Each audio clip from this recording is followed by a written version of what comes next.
Picture this: a copper pot hissing, an apprentice looking the wrong way for one fatal heartbeat, sugar slipping past safe and into something darker.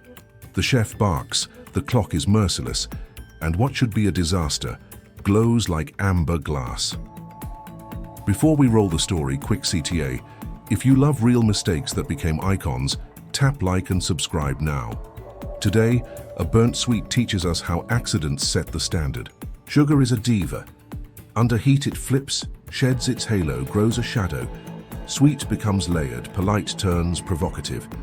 In cramped pastry kitchens that smelled like butter and steam, burning sugar used to be a capital offense. Toss it. Start over.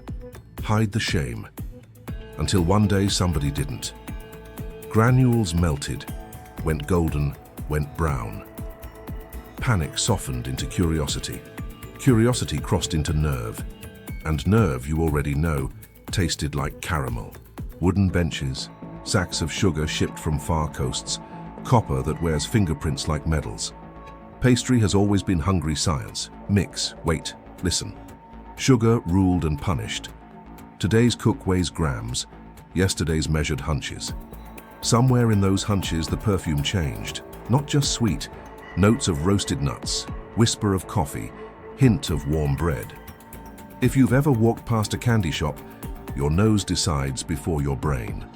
And the nose said, don't toss it yet. Why do we call it a defect when it kidnaps our best memories? Because watching sugar darken feels like crossing a line. Comfort lives in pale syrups. Risk lives in amber, but mouths love contrast. On that day, a simple apple met a glassy coat and turned theatrical. A plain custard put on a cape. A quiet scoop of ice cream learned to speak. Hear the spoon crack the shell? That's the sound of an error taking a bow. History rarely names the hands that salvage the almost lost. We don't have a portrait of the first accidental caramel that tasted right. We do have breadcrumbs, sugar mastery from Arabic kitchens, monks and European artisans hunting for the perfect stage of syrup, market stalls where sweets were small performances. Caramel didn't arrive fully formed, it was wrestled into being. A flame flared, a draft nudged the fire, a hand paused above the sink and chose to taste. That guilty nibble became a banner. Heat takes sugar apart and invites it to reassemble into strangers. The deepening color is a signal, not just decoration. From straight-line sweetness you get curves and corners, echoes of nuttiness, elegant bitterness, toffee and smoke. Texture chooses its own path, veil or glass, stretchy nostalgia or sudden shatter. Every tiny choice is a radio dial. Stir or don't, coy flame or bold, a drop of water, a breath of cream. Every lucky invention begins with a small dare. What if I don't bin it? What if it's a cloak for fruit? What if this amber is a signature on top of custard? That what if is the hinge where shame clicks into pride. Caramel didn't survive the error. It branded itself with it. Instead of hiding the dark, it displayed it in windows, a mirror-bright promise you can see from the door. Ever updated an app and found an unplanned feature you now use every day? That's caramel. It entered the kitchen as a bug and exited as a verb. Restaurants staged finales around it. Modest cafes got drama. Candy bars stopped being just sweet and started telling stories about fire. Today, when we say to caramelize, we don't just mean sugar. We mean deepen, intensify, reveal layers. Onions, meats, fruits, the word escaped the pastry case and taught the whole kitchen a new accent. After the first oops, technique arrived. The right pot, the right spoon, the right patience. The domesticated failure became a series. Cooks chased shades like photographers chase light. Ears learned the pitch of bubbles. Eyes learned the language of amber. Mouths became judges. Recipes grew from refining the mistake. Sauces that drape desserts like tailored silk, brittle sheets that turn fruit into stained glass, bases that carry creams and speak to salt. The day someone sprinkled salt onto caramel fireworks. Human taste is a sucker for contradictions. Salt unlocks detail and pushes monotony off the plate. A candy you remember from childhood suddenly puts on evening wear. A ribbon of sauce over a tart becomes a plunge into depth. It's still friendly, now adult.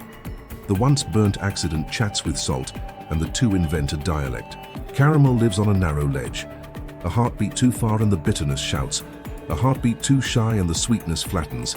The courage is trusting nose, eye, and the archive of every time it went wrong. That's the beauty.